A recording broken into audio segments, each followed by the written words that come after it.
तक्षशिला में प्रवेश मिलने के बाद हर छात्र छात्रावास में रहता था, इसलिए चंद्रगुप्त को भी अब वहीं रहना था। सुकेतु बनी सुकन्या के लिए सेवक आवास गृह था, क्योंकि उसने चाणक्य के सेवक के रूप में अंदर प्रवेश लिया था।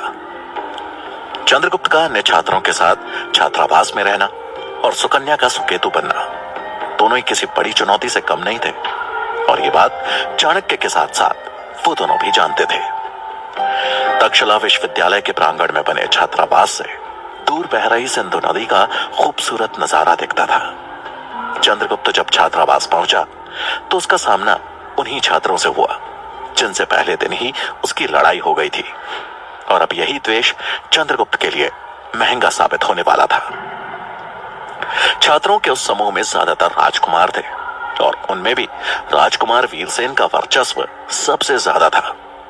वीरसेन चंद्रगुप्त के साथ हुई पहली मुलाकात से ही चिढ़ने लगा था, और अब उसका एकमात्र लक्ष्य चंद्रगुप्त को किसी भी तरह से तक्षशिला से बाहर करना था। चंद्रगुप्त को देख वीरसेन मुस्कुराते हुए बोला, अरे देखो देखो, शूरवीर चंद्रगुप्त ने हमारे छात्रावास में अपने कदम रखे हैं। आज तो ये छात्रावास धन्य हो गया। ये सुन सब हंसने लगे। चंद्रगुप्त ने शांत रहना ही सही समझा, वो झगड़ा आगे नहीं बढ़ाना चाहता था।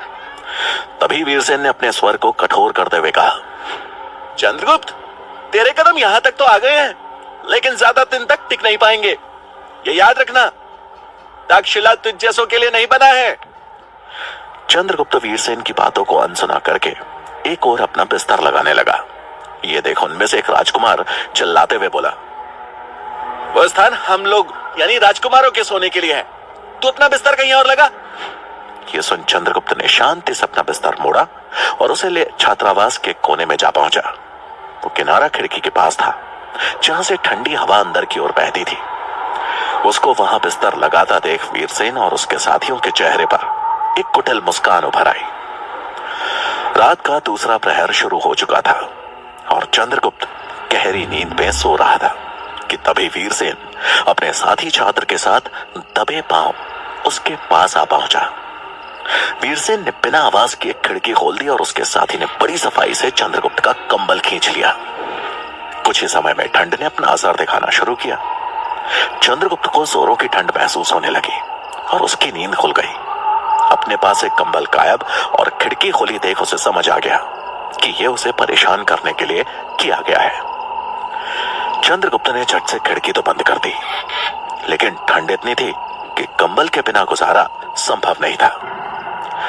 उसे समझ में नहीं आ रहा था कि अब इस अंधेरे में अपना कंबल खोजे तो खोजे कहां। उसने बगैर कंबल के ही सोने का निर्णय लिया, लेकिन जैसे ही उसकी आंख लगती कोई ना कोई खिड़की खोल के चला जाता। ये खेल रात भर चलता रहा और जब सवेरे उठने का समय हुआ तो चंद्रगुप्त की आंख लग गई, और इस बार वीरसेन ने जानबूझकर उसको एक गर्म कंबल से ढक दिया, जिसकी गर्माहट में चंद्रगुप्त एक गहरी नींद में सो गया। कुछ समय बाद जब अचानक चंद्रगुप्त की आंख खुली तो उसे आज तक्षशिला में अपनी पहली कक्षा के लिए देर हो चुकी थी। वो किसी तरह जल्दी से तैयार होकर कक्ष में पहुंचा, जहां आचार्य चाणक्य स्वयं राजनीति विज्ञान का पाठ पढ़ा रहे थे। चंद्रगुप्त जैसे ही कक्षा में प्रवेश करने को हुआ, चाणक्य ने उसे द्वार पे ही रोक दिया और कठोर स्वर में बोले, मेरी कक्षा में देर से आने वालों के लिए कोई स्थान नहीं है। ये देख वीरसेन और अन्य छात्रों के चेहरे खुशी से खिल गए। चंद्रगुप्त ने अपने बचाव में बड़ी विनम्रता और घबराहट के साथ कहा, क्षमा करें आचार्य, वो मैं। लेकिन चाणक्य ने उसकी बात काट दी और क्रोधित हो बोले, क्षमा नहीं, दंड मिलेगा तुम्हें। समय का महत्व क्या होता है तुम्हें यह समझाना जरूरी है। चंद्रगुप्त आचार्य को बताना चाहता था कि उसे किस वजह से देर हुई, लेकिन चाणक्य इतने क्रोधित थे कि उसने चुप रहना ही ठीक समझा। चंद्रगुप्त का उतरा हुआ चेहरा देख वीरसेन और अन्य छात्र मंद मंद मुस्कुरा रहे थे। कुछ सोचते हुए चाणक्य बोले, तुमने जितनी देर मेरी कक्षा में आने में की है, ठीक उतने ही समय के लिए मेरा पाठ खत्म होने के बाद तुम्हें यहां बैठना पड़ेगा, वो भी अकेले। चंद्रगुप्त को शुरुआत में तो यह दंड कुछ समझ नहीं आया, लेकिन जब आचार्य चाणक्य का पाठ खत्म हुआ और सभी छात्र वहां से निकलकर युद्ध कला की कक्षा के लिए जाने लगे, तब उसे आभास हुआ कि आचार्य चाणक्य ने उसे रोक आगे होने वाली कक्षा में भी देर से पहुंचने की सजा दे दी है। वो अब परेशान हो उठा, लेकिन आज्ञा तो आज्ञा थी। वीरसेन और उसके साथी राजकुमार चंद्रगुप्त की तरफ देख एक कुटिल मुस्कान के साथ एक एक कर वहां से निकल गए। वो जानते थे कि इसके बाद युद्ध कला की कक्षा शुरू होनी है, जिसका पाठ पढ़ाने वाले आचार्य श्वेतांक अपनी कक्षा में देर से आने वालों को कठोर से कठोर दंड देते हैं, ताकि दोबारा उनकी कक्षा में कोई देरी से आने का साहस न कर सके। आचार्य श्वेतांक युद्ध कला सिखाने में पारंगत थे, लेकिन उनके जैसा सख्त स्वभाव का शिक्षक पूरे तक्षशिला में नहीं था। दंड का समय पूरा होते ही चंद्रगुप्त भागते हुए युद्ध कला की कक्षा में पहुंचा, जहां आचार्य श्वेतांक लगभग अपना पहला पाठ खत्म कर चुके थे। एक छात्र को पहले ही दिन देर से आता देख उनकी त्योरियां चढ़ गई, जिसे देख पीछे बैठे वीरसेन और उसके साथी मंद मंद मुस्कुराने लगे। आचार्य श्वेतांक ने चंद्रगुप्त को कक्षा के द्वार पे रोकते हुए गुस्से में कहा, वहीं रुक जाओ। मेरी कक्षा में देर से आने का साहस भी कैसे किया तुमने? क्या नाम है तुम्हारा? चंद्रगुप्त ने डरते हुए तभी आवाज में कहा, क्षमा करें आचार्य, मेरा नाम चंद्रगुप्त है और आज यहां मेरा पहला दिन है। आचार्य श्वेतांक भड़कते हुए बोले, आज पहला दिन है और पहले ही दिन देरी? समय का कोई मोल है या नहीं? तुमने जो किया है उसका दंड तुमको अवश्य मिलेगा। तुम आज पूरे दिन शस्त्रागार में गर्म लोहा पीटने का काम करोगे। तुम जैसे दुष्ट छात्रों को समय की कीमत सिखाने का यही उचित तरीका है। यह सुन चंद्रगुप्त मायूस हो गया। तक्षशिला में उसका पहला दिन ही इतना बुरा हो जाएगा, उसने कभी स्वप्न में भी नहीं सोचा था। वो वहीं चिंतित सा खड़ा रहा। उसकी हालत देख वीरसेन और उसके साथी मुस्कुरा रहे थे।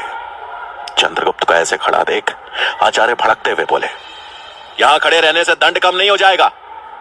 तुम अभी मेरे शिक्षण से परिचित नहीं हो, लेकिन शीघ्र ही हो जाओगे।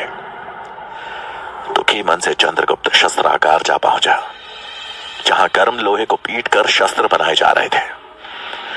ये शस्त्र किसी व्यापार के लिए नहीं, बल्कि तक्षशिला में छात्रों के प्रशिक्षण के लिए तैयार किए जाते थे। दंड के रूप में अब चंद्रगुप्त ने आग में जल रहे लोहे को पीटने का काम शुरू कर दिया। लोहे पे लगी हर चोट जैसे उसके अंदर एक चोट पैदा कर रही थी। उसे पछतावा हो रहा था कि वो सुबह क्यों सो गया, क्यों उसकी समय पे आंख नहीं खुली। वो जानता था कि यह सब किसका किया धरा है, लेकिन वो भी यहाँ के पुराने छात्रों से लड़ नहीं सकता था। वो नहीं चाहता था कि उसकी एक गलती का हर्जाना उसको यहां से निष्कासित किया जाना बने।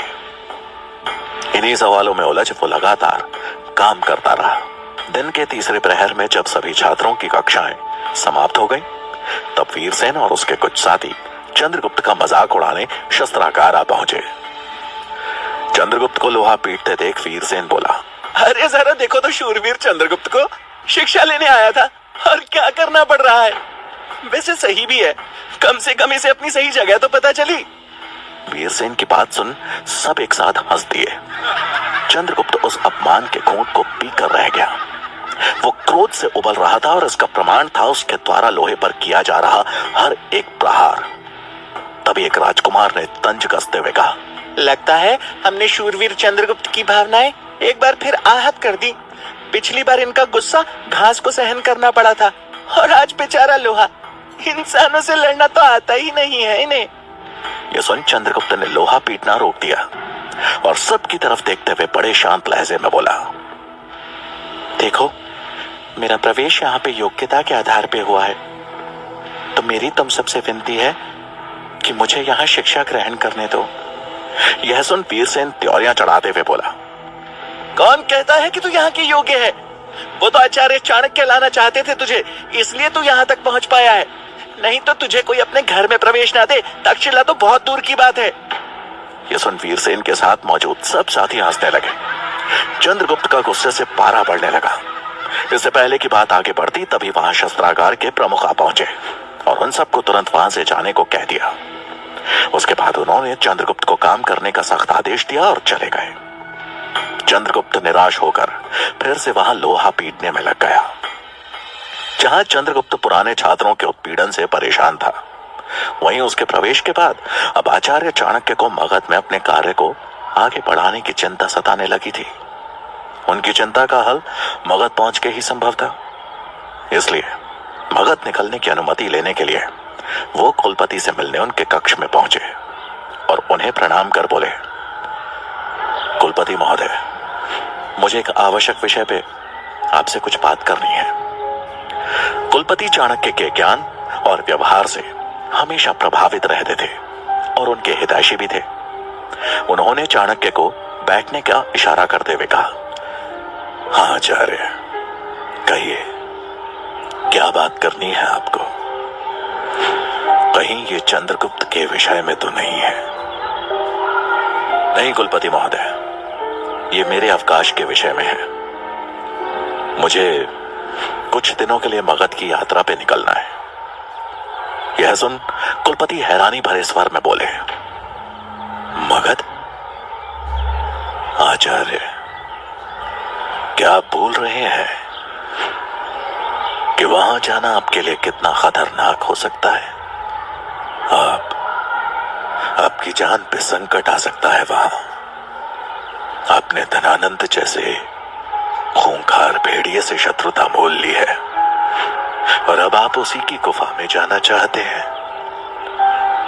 आपकी चिंता मैं समझ सकता हूं कुलपति महोदय, लेकिन मेरी चिंता भी खुद की सुरक्षा से ज्यादा बड़ी है। मेरी चिंता भारतवर्ष को लेकर है। जिस हिसाब से राजा धनानंद मगध को चला रहा है, वो दिन दूर नहीं जब सिकंदर उसकी गद्दी को छीन मगध पे अपना कब्जा जमा लेगा, और मैं ऐसा कभी नहीं होने देना चाहता।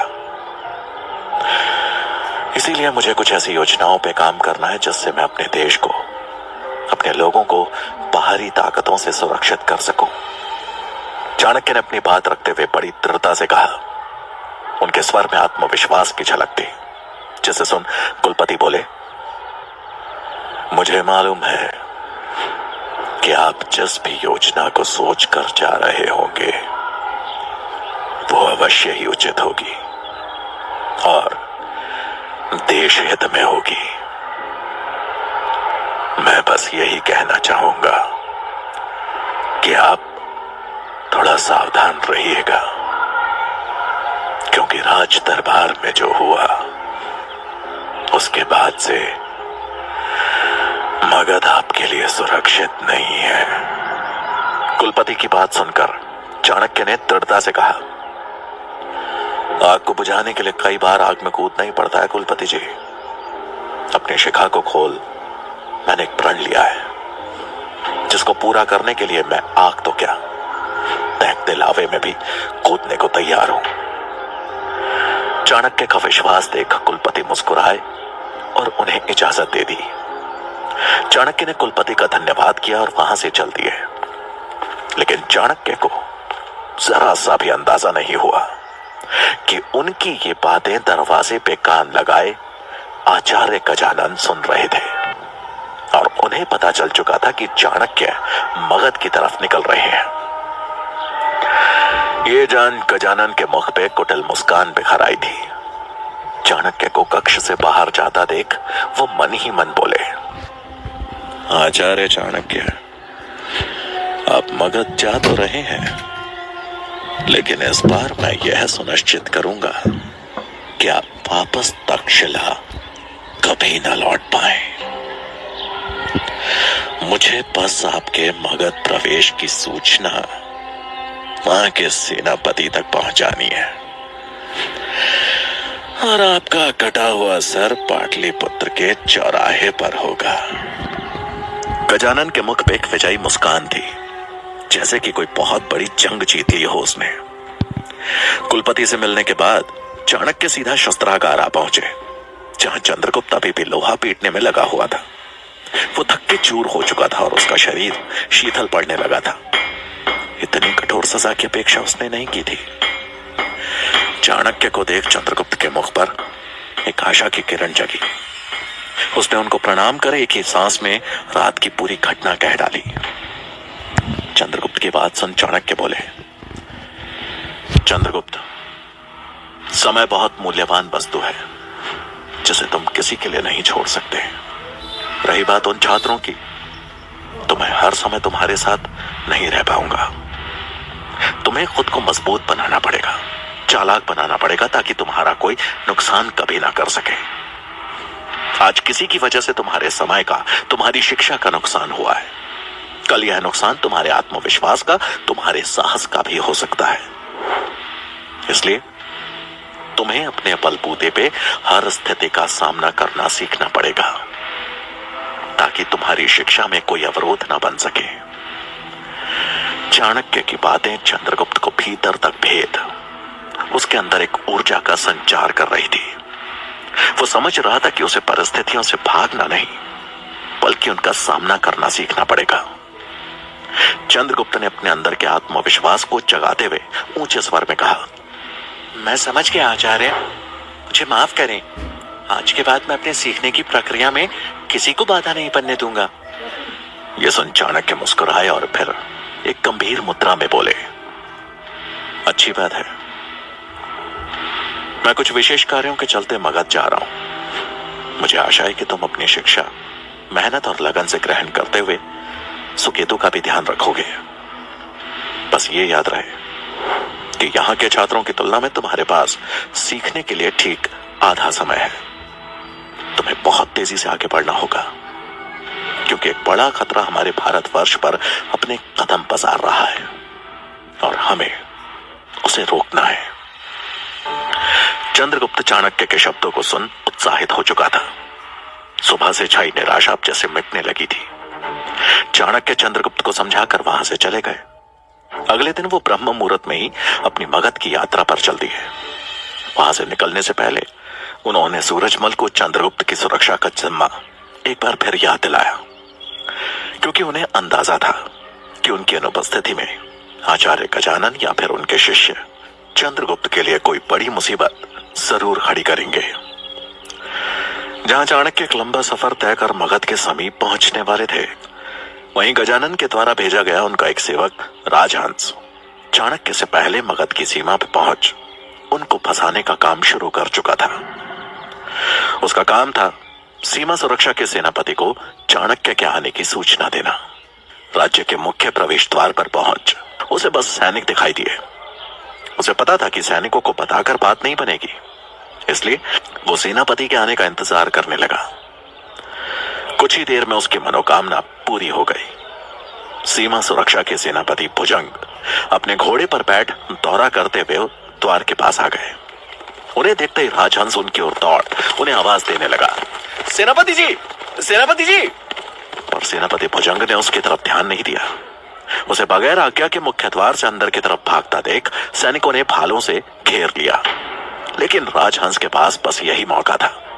उसने अपनी जान की परवाह ना करते हुए सेनापति को संबोधित कर 2 बार आवाज लगाई, एक राजद्रोही की खबर लेकर आया हूं सेनापति जी, उसे पकड़ लेंगे तो राजा से इनाम मिलेगा।